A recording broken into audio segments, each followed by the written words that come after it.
Good morning, Big Ten fans. Welcome back to another edition of the Big Ten Morning Minutes. I'm your host, Michael Chen. You can give me a follow on the Twitter machines, MFC2123. It is Thursday, March 21st, 2019. It is the first day of the NCAA tournament, one of my favorite days, actually one of my favorite weekends of all the year. This day is absolutely so much fun.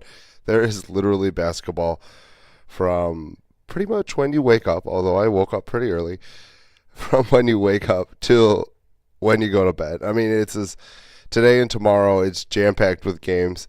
So much fun.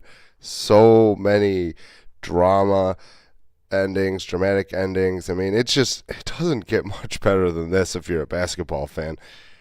Although, the NBA is fun and the luster of New Year's Day kind of has gone due to the fact that the playoffs and et cetera, et cetera. So I think this one still stands up there, opening day for baseball when everyone plays and there's like not one-off games like they are having in Japan, although it's pretty neat to have games in Japan when you wake up and you see scores for baseball. Seattle and Oakland are tied at 4 right now in the bottom of the ninth.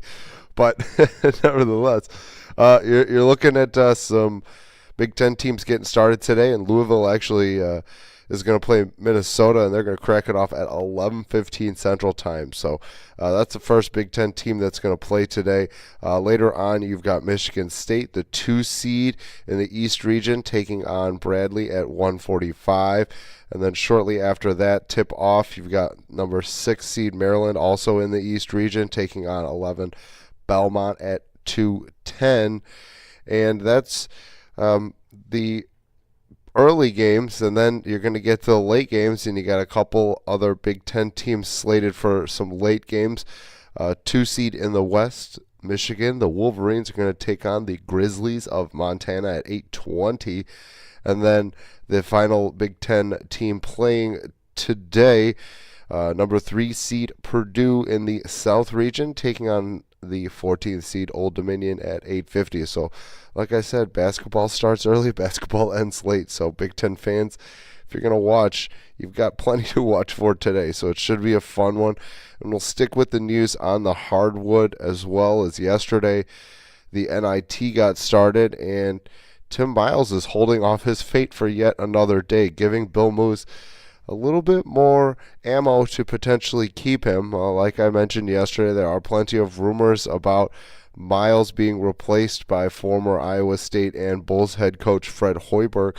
So we'll see what ends up happening on that end, but for at least a couple more days, Miles will be behind the bench and leading the Nebraska Cornhuskers.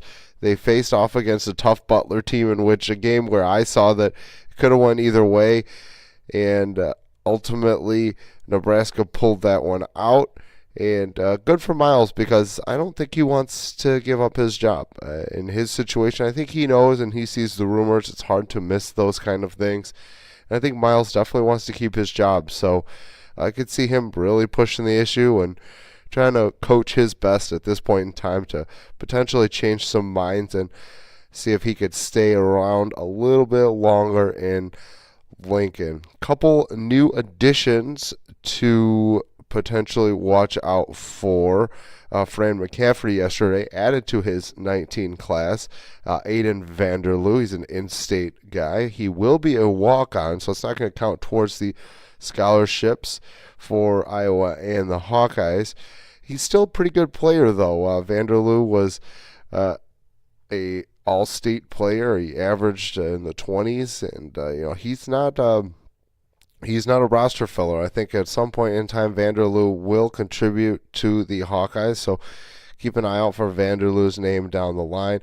And then there's another guy that you could potentially keep an eye out for as well. It's forward TJ Holyfield. He is at Stephen F. Austin at the current moment. That is where former Illini head coach Brad Underwood used to coach at. And there's a possibility that he could reunite with his former coach, Holyfield could, with Underwood at Champaign, because there's definitely a need for a 4 spot for the fighting Illini. So we'll see what ends up happening with Holyfield. Obviously, we'll keep you updated on whether he decides to make a visit out to Champaign and get a chance to talk with Brad Underwood once again. But it's an interesting situation, so we'll definitely keep an eye out for that as well. And then one commitment on the football side yesterday is P.J. Fleck added to his 2020 class with an offensive lineman in Texas's Casey Collier.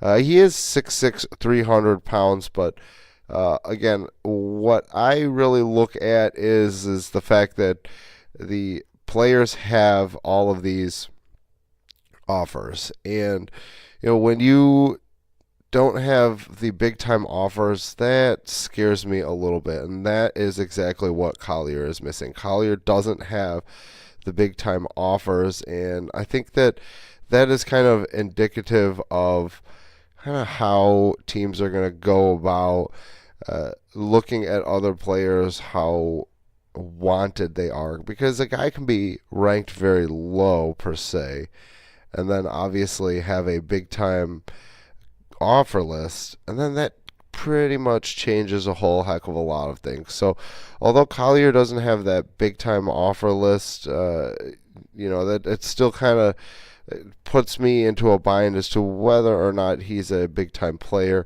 That does put Minnesota, moves them up a little bit inside the conference. They are now 7th overall.